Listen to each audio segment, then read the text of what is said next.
मलवा से मिल गईनी काल के रात हो गईनी धराई होई गईल बड़ी घात हो। अरे का भइल हो?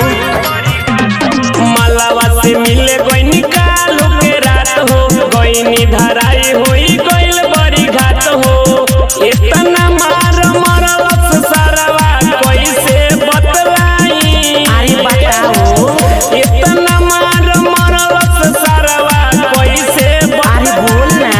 तो बड़ी मरले बरुए मालवा के हो भाई।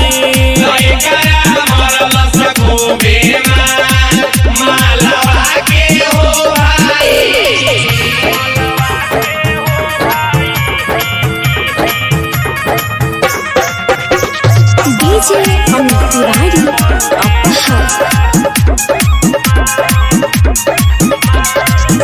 पीछवा से आके उतली हलस पकर हो गोलिया पधई दिहलस लपर थपर हो।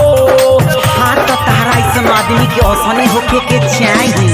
पीछवा से आके उतली हलस पकर हो गोलिया पधई दिहुए लपर थपर हो।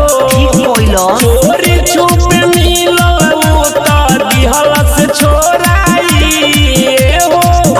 चोरी छुप मिलो तो दिहलस छोराई तो बड़ी मरले बरुए मार मालवा के हो भाई।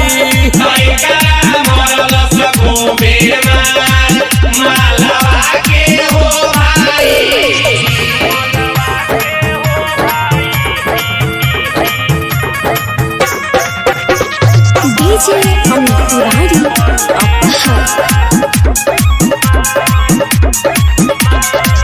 कांटा भिराई दिहलस बाते नु बात में जाई ना अकेले मनोज मिले खातिर रात में। अरे हम रहती तो ठोक देती बुझाई। कांटा भिराई दिहलस